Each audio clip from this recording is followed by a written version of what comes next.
السلام عليكم ورحمة الله وبركاته. الحمد لله نحمده ونستعينه ونستغفره ونؤمن به ونتوكل عليه ونعوذ بالله من شرور أنفسنا ومن سيئات أعمالنا.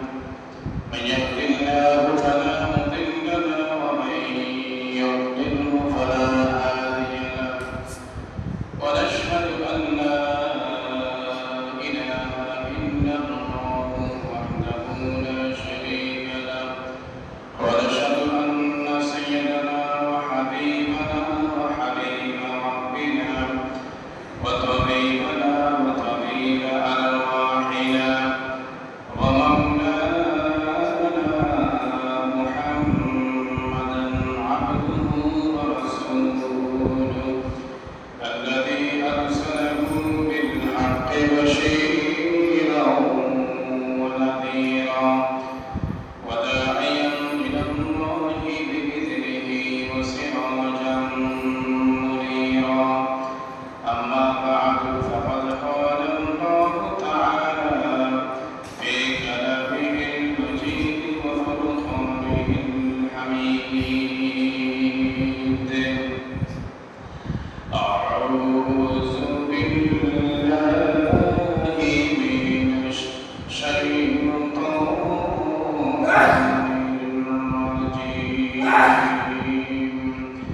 بسم الله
আজ থেকে যদি আমরা গণনা করি, আজ থেকে গনে গনে 1455 বছর আগে, আজ থেকে গণনা করে অতীতে 1455 বছর আগে এই দিনে রবিউল আউয়াল মুহাম্মদ রাসূলুল্লাহ সাল্লাল্লাহু আলাইহি ওয়াসাল্লাম আবির্ভাব হন।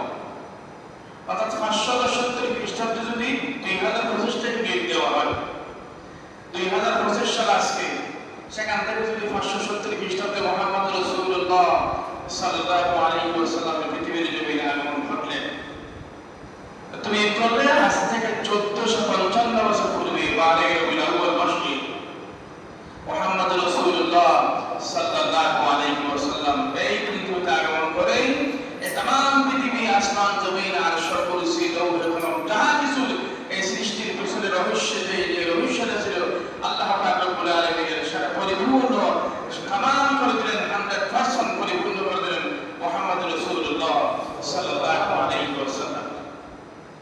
সুতরাং আজকে এই দিনে আমরা পালন করা হয়ে যাব, জোশে জুলুস করবো, এই করবো, সেই প্রথা আমার কিছু ভবিষ্যৎ করতে হবে। বর্তমান আমাদের দেশে কত নেতার জন্মদিন, কত নেতার মৃত্যুবার্ষিকী, এই নিয়ে অনেক কিছু করা হয়। পশু দুঃখ নাই আমার মুহাম্মদ রাসূলুল্লাহ সাল্লাল্লাহু আলাইহি ওয়াসাল্লাম আজকে ঈদ মিলাদুন নবী করেন। তবে হ্যাঁ, শুধু করলেই হবে না, খানা সাবন কলম দিয়ে লিখতেই থাকি। তিনি সর্বশ্রেষ্ঠ, তিনি আয়ায়ে নামদার, তিনি আফতাবে নবুয়ত, তিনি সর্বশ্রেষ্ঠ নবী, বাদ আজ হুদা বছর কত খ্রিস্টান লিখতে তো হবে না। আপনার 12 মাস তার রাসূল পাক সাল্লাল্লাহু আলাইহি ওয়াসাল্লাম যে সার্টিফিকেট আল্লাহ দিয়েছেন, উসওয়াতুন হাসানা, ওয়া মা আরসালনাকা ইল্লা রাহমাতাল লিল আলামিন ওয়া ইন্নাকা লাআলা খুলুকিন আযীম। রাসূল পাক সাল্লাল্লাহু আলাইহি ওয়াসাল্লামের প্রদান অনুসরণ করতেই হবে। শুধু তো বললেই হবে না তিনি সর্বশ্রেষ্ঠ, শুধু গান করলেই হবে। সবেসে আও ইল্লা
মাত্র 63 বছর হায়াত দিয়ে, মাত্র 23 বছর নবুয়ত জিন্দেগি নিয়ে মক্কা শরীফের 13 বছর, মদিনা শরীফের 10 বছর কাছে আল্লাহ পাক রব্বুল আলামিন এমন একটা সার্টিফিকেট দিলেন, ওয়ারাদিতু লাকুমুল ইসলাম দীনা। আমি পড়লাম ওয়ারাদিতু লাকুমুল ইসলাম দীনা ওয়া আকমামতু আলাইকুম, আমি আপনাদের উপর পরিপূর্ণ করে দিলাম, ইসলামের উপর সন্তুষ্ট হয়ে গেলাম। সুতরাং শেষ হয়ে গেছে, আর করার কিছু নাই। আল্লাহ পাক রব্বুল আলামিন রাসূল পাক সাল্লাল্লাহু আলাইহি ওয়াসাল্লাম বলেন, ইযা জাআ নাসরুল্লাহি ওয়াল ফাতহু ওয়া রাআইতান নাস ইয়াদখুলুনা ফি দীনিল্লাহি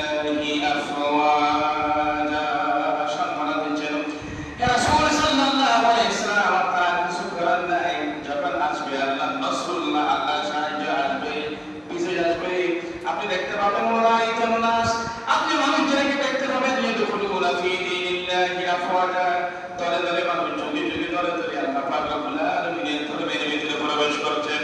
ফাসাব্বিহ বিহামদি রাব্বিকা ওয়াস্তাগফির, আপনি তাসবিহ পাঠ করুন, আপনি আল্লাহর প্রশংসা করুন, আপনি তওবা করুন, ইন্নাহু কানা তাওয়াবা, অবশ্যই আল্লাহ তওবা করবেন। সুতরাং বলতে চাচ্ছি এবারটাই আল্লাহ পাক রব্বুল আলামিন যে মুহাম্মদ রাসূলুল্লাহ সাল্লাল্লাহু আলাইহি ওয়াসাল্লাম এত পরিকল্পনা করে 20 বছর পর মক্কা রাসূলকে শাহাদাত হয়ে যাওয়ার পর মুহাম্মদ রাসূলুল্লাহ সাল্লাল্লাহু আলাইহি ওয়াসাল্লামকে পাঠিয়ে দিলেন। সবচেয়ে বড় বিষয়, আমাকে আপনাকে তিনি মুহাম্মদ রাসূলুল্লাহ সাল্লাল্লাহু আলাইহি ওয়াসাল্লামের কথা একজন নবী রাসূলের উম্মত হিসেবে নির্বাচন করেছেন। সকলে বলি আলহামদুলিল্লাহ, আলহামদুলিল্লাহ। যেমন তেমন ঘটনা, আমরা কার উম্মত? মুহাম্মদ রাসূলুল্লাহ সাল্লাল্লাহু আলাইহি ওয়াসাল্লামের উম্মত। শুধুমাত্র এই রবিউল আউয়াল মাসে একটা বার দৌড়াদৌড়ি, আপনি চট্টগ্রাম শহরে, ঢাকা শহরে যান না, জুলুস আর জুলুস, জুলুস আর জুলুস, মিলাদুন নবী, মিলাদুন নবী, এই সে অনেক কিছু। দুঃখ নেই আমার, তিনি তার জীবনে করলেন মুহাম্মদ রাসূলুল্লাহ সাল্লাল্লাহু আলাইহি ওয়াসাল্লাম। তবে আপনারা মিলাদ বললে আপনারা যান, সিরাত বললে আপনাদের মাথা খারাপ হয়ে যায়। গতকাল সৈয়দ আনোয়ার হোসেন তাহের দাবি তিনি বললেন, মিলাদ তো শুধু একটা না, মিলাদ মানে জন্ম, ওয়ালাদুল মিলাদুল জন্ম একটা না, কিন্তু সিরাত যেন ব্যাপক। মিলাদ হচ্ছে কি বিশাল একটা গাছের, বিশাল একটা বৃক্ষের একটা বীজটাই আমাদের প্রতীক। আর বিশাল গাছটা রাসূল পাক সাল্লাল্লাহু আলাইহি ওয়াসাল্লামের ছিল।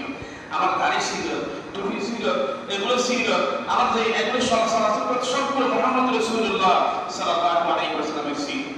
মিলাদ থেকে বলতে পারবে না, কেউ পারবেন? আমি একটা যেমন একটা বছরের রবিউল আউয়াল মাসের 12 তারিখ সোমবার সুবহ সাদিকের সময় আমি একটু জন্মগ্রহণ করি, আল্লাহ রাসূলের মিলাদ পালন করার জন্য কেউ কারো পক্ষে সম্ভব হবে না। সিরাত আপনার রাসূল পাক সাল্লাল্লাহু আলাইহি ওয়াসাল্লামের আমাদের মস্তক থেকে শুরু করে পুরো জীবন, পুরো তার শরীর মোবারক থেকে যা সমস্ত কিছু বের হয়েছে, তার ব্যক্তিগত জীবন, পারিবারিক জীবন, সামাজিক জীবন, অর্থনৈতিক জীবন, রাষ্ট্রীয় জীবন, যেভাবে করেছেন সেভাবে পালন করাই সেটা হচ্ছে সিরাত। আমরা সিরাত পালন করতে পারবো, মিলাদকে ভালোবাসি, সিরাত সম্পর্কে আমরা শুনি। قال رسول الله صلى الله عليه وسلم, নবী করিম সাল্লাল্লাহু আলাইহি ওয়াসাল্লাম ইরশাদ করেছেন, হে আল্লাহ পাক রব্বুল আলামিন, ও আমার সাহাবায়ে কেরাম তোমরা এই লা ইলাহা ইল্লাল্লাহ, আল্লাহ ছাড়া কোনো মাবুদ তোমাদের নাই, ও আন্নী মুহাম্মাদুর রাসূলুল্লাহ, আমি মুহাম্মদ সাল্লাল্লাহু আলাইহি ওয়াসাল্লাম আল্লাহর সর্বশেষ নবী।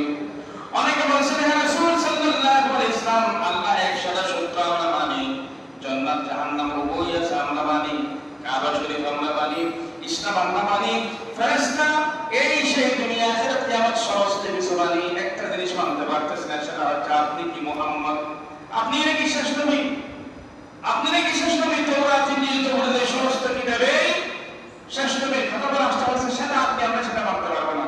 বাকি সব কিছু ঠিক আছে, আপনাকে আমরা অনুকরণ করতে আমরা পারবো না। আপনি জাহাজ থেকে তিন সন্তান, অপরিচিত একজন মানুষ, এটা কিভাবে সম্ভব হয়? قال الله تعالى, আল্লাহ পাক রব্বুল আলামিন সাথে সাথে ওই সাহাবায়ে কেরাম তথা মুনাফিক কাফেরদের ওই উক্তির জবাবে আল্লাহ পাক রব্বুল আলামিন ডাইরেক্ট সার্টিফাই করে দিয়েছেন। সাথে সাথে তিনি জবাব দিয়েছেন, তিনি বলেন, কুল ইন কুনতুম তুহিব্বুনাল্লাহ ফাত্তাবিউনি ইউহিব্বুকুমুল্লাহু ওয়া ইয়াগফির লাকুম যুনুবাকুম ওয়াল্লাহু গফুরুর রহিম। রাসূল সাল্লাল্লাহু আলাইহি ওয়াসাল্লাম সমস্ত কিছু মানে, তবে একটা জিনিস মানতে হবে, যদি তারা যদি সবকিছু মানে, এই যে ইন কুনতুম তুহিব্বুনাল্লাহ, তাদেরকে একটা পৌঁছে দিন। কুল, আপনি তাদেরকে বলে দিন, ইন কুনতুম তুহিব্বুনাল্লাহ, তোমরা যেটা ভালোবাসো, কিয়ামত দিবস তোমরা জানো, আল্লাহকে তোমরা ভালোবাসো, নবী ফেরেশতাদেরকে তোমরা ভালোবাসো, সমস্ত কিছু জানো। এই সমস্ত কিছু জানার যদি সার্টিফিকেট করতে চাও, 100% সত্যি করতে চাও, ফাত্তাবিউনি, আমরা আমার অনুসরণ করো। ফাত্তাবিউনি, আমি যাই বলি তোমরা তাই করো। এটা যদি আল্লাহর ভালোবাসা পেতে চাও, ইউহিব্বুকুমুল্লাহ, আল্লাহ অবশ্যই তোমাদেরকে ভালোবাসবেন। ওয়া ইয়াগফির লাকুম যুনুবাকুম, আল্লাহর ভালোবাসা মানে তিনি তোমাদের সমস্ত অপরাধ তিনি ক্ষমা করে দিবেন, তিনি মাফ করে দিবেন। কেননা আল্লাহু গফুরুর রহিম, আল্লাহ তো তার পরিচয় হচ্ছে অন্যতম পরিচয়, তিনি হচ্ছেন রউফুর রহিম, তিনি গফুরুর রহিম, তিনি সত্তার, তিনি আল্লাহ, তিনি সত্তার রইল। সমস্ত মানুষের বান্দার দোষ ত্রুটি রাখেন, দোষ লুকিয়ে রাখেন, তিনি দোষ জাহের করেন না, তিনি মানুষদেরকে বেশি বেশি ক্ষমা করেন, তিনি মানুষদেরকে বেশি বেশি ক্ষমা করেন, এটাই হচ্ছে আল্লাহ। সুতরাং তিনি মাফ করবেন, শর্ত হচ্ছে একটাই, ফাত্তাবিউনি, তোমরা আমার অনুসরণ করো, আমার অনুসরণ করে মুহাম্মদ রাসূলুল্লাহ সাল্লাল্লাহু আলাইহি ওয়াসাল্লামের অনুসরণ করো। সুতরাং এই অনুসরণ কোন দিক থেকে করব? কোন দিক থেকে আমরা মুহাম্মদ রাসূলুল্লাহ সাল্লাল্লাহু আলাইহি ওয়াসাল্লামের অনুসরণ করব? আমার আলোচনা গত সপ্তাহ থেকে যে আলোচনা, আমি সেদিকেই চলে যাব। আল্লাহ বলেন, ইয়া আইয়ুহাল্লাযীনা আমানু লা তাখুনুল্লাহ, তোমরা আল্লাহর সাথে আমানতের খেয়ানত তোমরা করবে না, ওয়া রাসূল, এবং রাসূল পাক সাল্লাল্লাহু আলাইহি ওয়াসাল্লামের সাথে যে আমানত, রাসূল পাক সাল্লাল্লাহু আলাইহি ওয়াসাল্লামের সাথে তোমাদের আমানতের সাথে খেয়ানত করা যাবে না। মুহাম্মদ রাসূলুল্লাহ সাল্লাল্লাহু আলাইহি ওয়াসাল্লাম এমন একজন মানুষ, এমন একজন নবী, পৃথিবীর সূচনা থেকে এই পর্যন্ত হাজার কোটি মানুষ পৃথিবীতে আসছেন, লক্ষ লক্ষ নবী রাসূল পৃথিবীতে আসছেন, লক্ষ লক্ষ পীর আউলিয়া বুজুর্গ আলেম ওলামা পৃথিবীতে আসছেন, কিন্তু একমাত্র পবিত্র কালামুল্লাহ শরীফের একটা আয়াতের মধ্যে আল্লাহ ঘোষণা করেছেন কি? তিনি বলেছেন, লাকাদ মান্নাল্লাহু আলাল মুমিনিনা ইয বা'আসা ফীহিম রাসূলাম মিন আনফুসিহিম ইয়াতলু আলাইহিম আয়াতিহি ওয়া ইউযাক্কিহিম ওয়া ইউআল্লিমুহুমুল কিতাবা ওয়াল হিকমা। আল্লাহ বলেছেন, লাকাদ মান্নাল্লাহু নামে তাকিদ, নূরে তাকিদ, অবশ্যই হামায় মেবি কোন সন্দেহ নেই, অবশ্যই মান্নাল্লাহ, আল্লাহ তাআলা আমাদেরকে কত দয়া করেছেন, কত মেহেরবান করেছেন, আমাদের কত উপকার করেছেন, আলাল মুমিনিন, মুমিনদের উপরে কত বালাই করেছেন, কত উপকার করেছেন। কি উপকার করেছেন? ইয বা'আসা ফীহিম রাসূলাম মিন আনফুসিহিম, যেদিন মুহাম্মদ রাসূলুল্লাহ সাল্লাল্লাহু আলাইহি ওয়াসাল্লাম একজন নবী রাসূল পাঠিয়েছেন, মুহাম্মদ রাসূলুল্লাহর মতো একজন আমাদের নবী পাঠিয়েছেন, সেই দিন আল্লাহ আমাদের পৃথিবীর সর্বশ্রেষ্ঠ দান করেছেন, পৃথিবীর সর্বশ্রেষ্ঠ উপহার আল্লাহ আমাদেরকে সেই দিন দিয়েছেন। বলি আলহামদুলিল্লাহ, আলহামদুলিল্লাহ। একটা আয়াত বলেন, কার ব্যাপারে বলেন? আল্লাহ রাসূলের ব্যাপারে বলেন, লাকাদ মান্নাল্লাহু আলাল মুমিনিন ইয বা'আসা ফীহিম রাসূলাম মিন আনফুসিহিম, যিনি তাদেরকে পবিত্র করেছেন। আল্লাহ রাব্বুল আলামিন আরেকটা আয়াত বলেন, কুল বিফাদলিল্লাহি ওয়া বিরহমাতিহি ফাবিযালিকা ফালইফরাহু হুয়া খায়রুম মিম্মা ইয়াজমাউন। হে রাসূল, আপনি বলে দিন, বিফাদলিল্লাহ, আল্লাহর বড় ফজল, আল্লাহর বড় অনুগ্রহ, আল্লাহর রহমানুর রহিমের শ্রেষ্ঠ ফরমানবরী, আপনার মতো একজন নবী রাসূল আমি তাদের জন্য নবী রাসূল হিসেবে বানিয়েছেন। হুয়া খায়রুম মিম্মা ইয়াজমাউন, পৃথিবীর সমস্ত কিছু, যে সমস্ত কিছু তারা দলা সম্পদ অর্জন করে জমা করে তাদের জন্য সঞ্চয় করতে চায়, এর চেয়ে বেশি খাইর, এর চেয়ে বেশি ভালো জিনিস মুহাম্মদ রাসূলুল্লাহ সাল্লাল্লাহু আলাইহি ওয়াসাল্লাম। সুতরাং আসুন সম্মানিত মুসল্লিয়ানে কিরাম, আমরা শুধু গান করলে হবে না, নাম করলে হবে না, তার চরিত্র বর্ণনা করলেই হবে না, আমরা শুধু জবান দিয়ে এখান থেকে ঈমান আনলে হবে না, আমাদের আবাদ মস্তক দিয়ে, আমাদের পা দ্বারা, আমাদের চোখ দ্বারা, আমাদের আমানত দ্বারা, আমাদের ওয়াদা দ্বারা, আমাদের ওয়াহাদ দ্বারা প্রত্যেকটি মুহূর্তে রাসূল পাক সাল্লাল্লাহু আলাইহি ওয়াসাল্লামের পদাঙ্ক অনুসরণ করতেই হবে। যদি করতেই পারি তখনই হবে ফাত্তাবিউনি ইউহিব্বুকুমুল্লাহ, তোমরা তখনই হবে মুহাম্মদ রাসূলুল্লাহ সাল্লাল্লাহু আলাইহি ওয়াসাল্লামের ইত্তেবা। তিনি কি রকম ছিলেন এই আয়াতে বুঝলেন।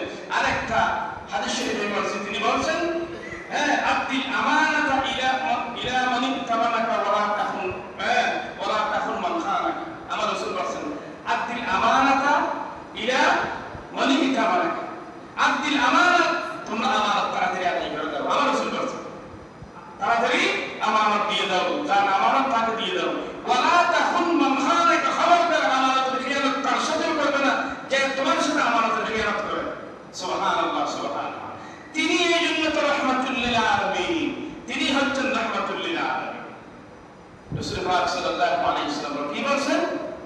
আব্দিল আমানাতা ইলা মান ইতামান, যে তোমাকে আমানত রাখতে দিয়েছে, হ্যাঁ, তাকে আমানত দিয়ে দাও। ওয়ালা তাকুন মান খানাক, যে তোমার সাথে আমানতের খিয়ানত করে না, তোমারই নবী হারিয়ে দিতে, এটা হবে না। আমরা তো বলি বদলা বদলি এরকম করলে এরকম সমান টাকা ফোন টাকা ছিল না, যে তোমার আমানত তোমাকে না দেয়, তোমার সাথে ওয়াদা যে খেলাফ করে, তোমার সাথে আমানতের যে খিয়ানত করে, তাকেও তুমি আমানত দিয়ে দাও।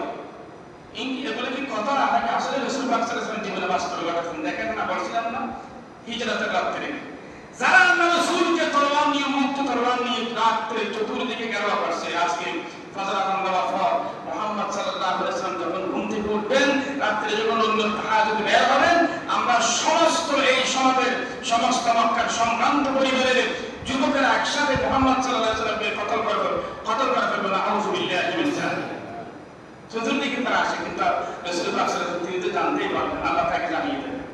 জানি যখন তিনি চলে গেলেন, চলে যাওয়ার সময় আলীকে বললেন, আলী আজকে আমার বিছানায় থাকবে একটা কাজ, 2 নম্বর কাজ, যারা আমাকে মারতে আসছে, আমার সাথে খেয়ানত করতেছে, যারা আমাকে গ্রেফতার করার জন্য আসছে, যারা আমাকে দেশ থেকে তাড়িয়ে দেওয়ার জন্য যারা চতুর্দিকে আসছে, তাদের কিছু আমার এখানে আছে। সকালে তাদের বলে দিয়ে দিন, সকালে বলে সুবহানাল্লাহ সুবহানাল্লাহ, তারা আমানত দিচ্ছেন। আমাদেরকে বুঝতে হবে যে আমার রাসূল কি শিক্ষা দিয়েছেন। আমানতের বড় খেয়ানত, আমানতের সবচেয়ে বড় আমানত তিনি মুহাম্মদ রাসূলুল্লাহ সাল্লাল্লাহু আলাইহি ওয়াসাল্লাম। আমাদের দিক থেকে ওয়াদা রক্ষা করার দিক থেকে আমাকে আপনাকে মুহাম্মদ রাসূলুল্লাহ সাল্লাল্লাহু আলাইহি ওয়াসাল্লামের প্রদান অনুসরণ করতেই হবে। যদি করতে পারি এটাই হবে ফাত্তাবিউনি ইউহিব্বুকুম, অনুসরণ করো, আমার অনুসরণ করো, আল্লাহ তোমাদেরকে ভালোবাসবেন। আমার অনুসরণ করো, আল্লাহ তোমাদেরকে মাফ করে দিবেন, আল্লাহ তোমাদেরকে তওবা কবুল করবেন, আল্লাহ তোমাদেরকে জান্নাতে ঢুকাবেন। সকলে বলি আলহামদুলিল্লাহ আলহামদুলিল্লাহ। সুতরাং আসুন, রাসূল পাক সাল্লাল্লাহু আলাইহি ওয়াসাল্লাম তিনি ছিলেন সবচেয়ে বড় আমানত, তিনি ছিলেন সবচেয়ে বড় আমানত, তার চেয়ে বড় আমানতের পৃথিবীতে কেউ ছিলেন না। আমাদেরকেও আমানতের খিয়ানত করা কোনোদিন যাবে না।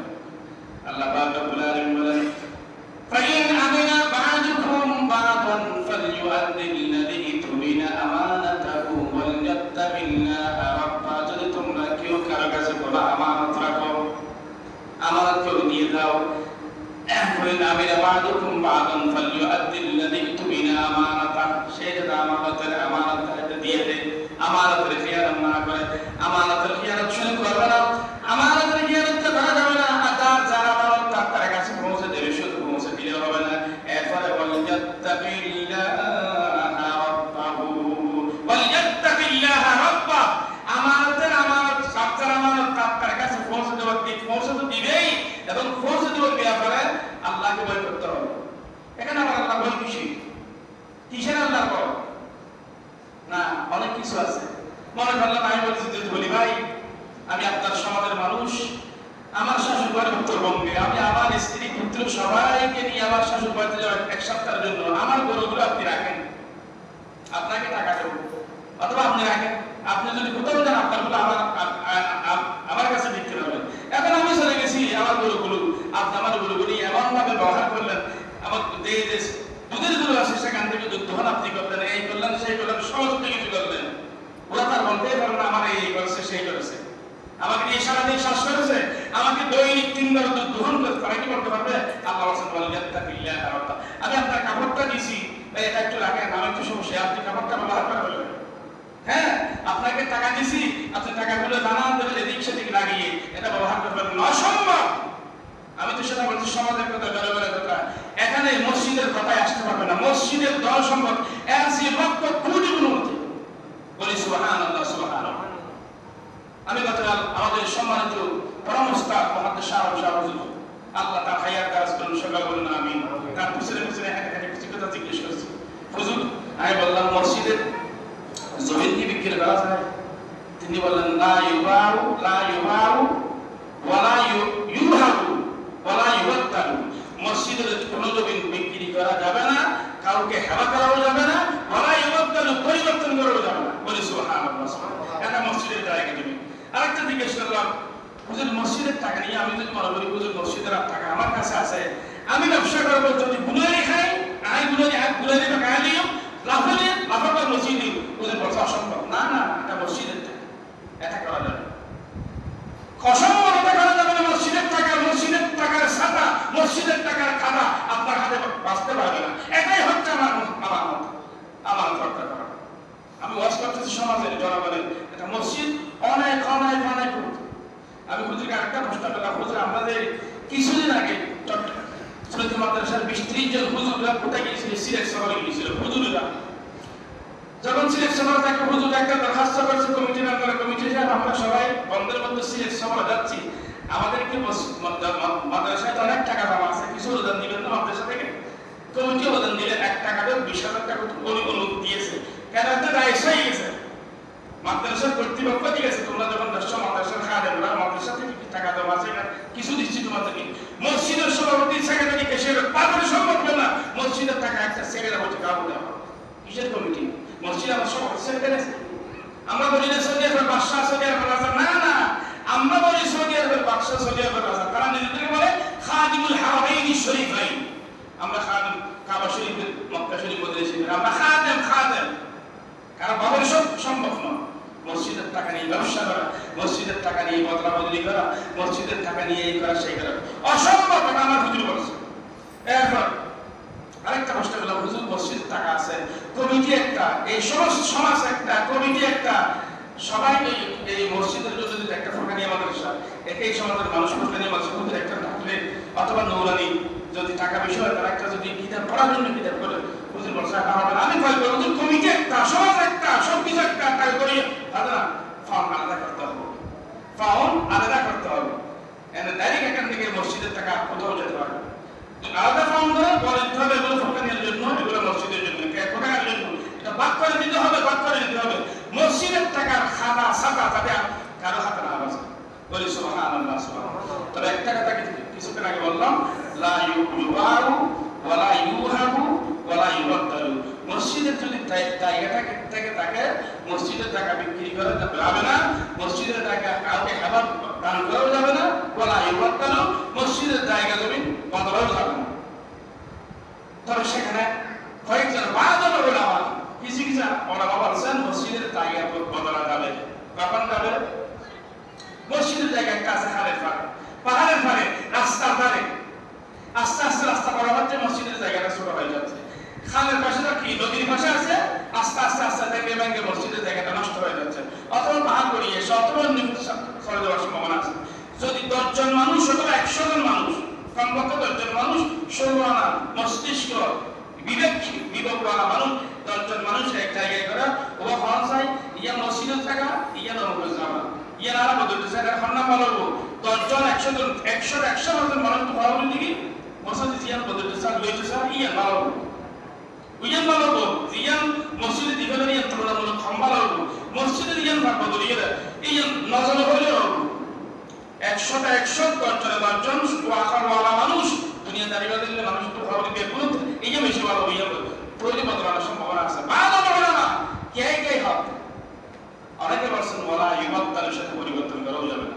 সুতরাং আমি আপনাদেরকে বলতেছি আমাদের এলাকাটা রাষ্ট্র এই সেই পারিবারিক সমাজের জনগণ এইভাবে দোকানদার, কিন্তু মসজিদের কথা, মসজিদের ধনসম্পদ, মসজিদের টাকা পয়সা এতটুকু জ্ঞান আমার ভিতরে নাই, কতটুকু হতে বলাও যাবে না। সুতরাং আসুন মুহাম্মদ রাসূলুল্লাহ সাল্লাল্লাহু আলাইহি ওয়াসাল্লামের আমরা উম্মত, সর্বশ্রেষ্ঠ নবীর উম্মত, সর্বশ্রেষ্ঠ নবী, সর্বশ্রেষ্ঠ নবী, আমরা সারা উম্মত, আমাদের নবী সর্বসেরা নবী, সর্বশ্রেষ্ঠ নবী, পৃথিবীর মধ্যে সর্বশ্রেষ্ঠ জায়গা আহাব্বুল বিলাদ ইলাল্লাহি মাসাজিদুনা, পৃথিবীর সর্বশ্রেষ্ঠ জায়গা।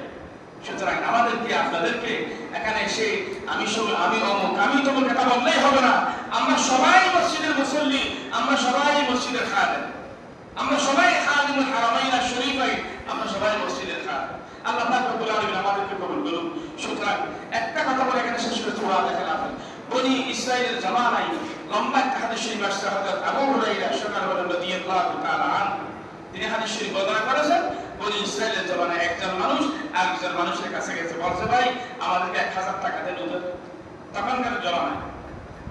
সে বলছে ঠিক আছে আমার কাছে টাকা আছে, আমি তো তোমাকে তো চিনিও না, তোমাকে কিভাবে টাকা দেবো, একজন সাক্ষী নাও। তিনি বললেন আমার তো এখানে কোনো পরিচিত মানুষ নাই, সাক্ষী হচ্ছে আল্লাহ, সাক্ষী আল্লাহ। সাথে সাথে যিনি টাকা দেবেন তিনি বলছেন ঠিক আছে ওয়াকাফা বিল্লাহি শাহীদা, সাক্ষী হিসেবে আল্লাহ যথেষ্ট, আমি তোমার কথা সেটা মানলাম, সাক্ষী দেখলে হবে না, একজন জামিন দাও। সাক্ষী এবং জামিনের মধ্যে পার্থক্য আছে। সাক্ষী মানে কথা খবর দিয়েছি কে মিল নয় ইবে কিন্তু খেলিয়া দেখি, এটা হচ্ছে সাক্ষী। জামিন মানে সে দিতে না বললো আমি দিয়ে দেবো, সুবহানাল্লাহ, এটা জামিন। তিনি বলছেন ঠিক আছে সাক্ষী হিসেবে আল্লাহকে মানলাম, একজন জামিন দাও। তিনি বলছেন এখানে আমার কেউ নাই, জামিন হিসেবে আল্লাহ। তিনি বলছেন ঠিক আছে, ওয়াকাফা বিল্লাহি শাহিদা, জামিন হিসেবে আল্লাহ যথেষ্ট। আমি তোমাকে টাকা দিলাম, 1000 টাকা দিয়ে দিয়েছে। 1000 টাকা দেওয়ার পর 2 দিন অথবা কিছুদিন পর টাকা দিয়ে দিবে। যেদিন টাকা দিবে সেই দিন একজন পৃথিবীর উত্তর বেলু, আরেকজন দক্ষিণ, অনেক দূর হয়ে গেছে। অর্থাৎ মাঝখানে বিশাল সাগর। যিনি টাকা দিয়েছেন তিনি বলছেন আজকে তো ওই ব্যক্তি যিনি আল্লাহকে সাক্ষী এবং জামিন রেখেছিলেন আমার টাকা আজকে দেওয়ার কথা ছিল, ওই লোকটা দেখে কিনা বের হইল, গিয়ে সমুদ্রের পাড়ে পড়তেছে। আর ওই সমুদ্রের ওই পাড়ে ওই লোকটি যিনি টাকা নিয়ে গিয়েছেন তিনি বলছেন আল্লাহ, একটা গাছের টুকরা নিলেন। গাছের ভিতরে তিনি যে টাকা 1000 টাকা নিয়েছিলেন গাছের ভিতরে বেঁধে দিয়েছেন সুন্দর করে। সেখানে একটা সিঁড়ি ফুটে একটা সিঁড়ি লিখে দিলেন, আল্লাহ আমি একজন মানুষ থেকে আজ থেকে গত মাসের 8 তারিখ টাকা নিয়েছিলাম, মানুষটা আপনাকে বিশ্বাস করেছিল, জামিন হিসেবে সাক্ষী হিসেবে আপনার কথা বলেছিলাম, আমার কেউ ছিল না, তিনি আপনাকে সাক্ষী এবং জামিন হিসেবে মেনে নিলেন। আজকে আমার সেখানে যাওয়ার তো সুযোগ নাই, কোনো নদী নাই, লঞ্চ নাই, শিপ নাই, আমি এই সমুদ্রের সামনে পার হবো। তিনি একটা গাছের টুকরার মতো সিঁড়ি লিখে টাকাগুলো এইভাবে সমুদ্রে ফেলে দিলেন।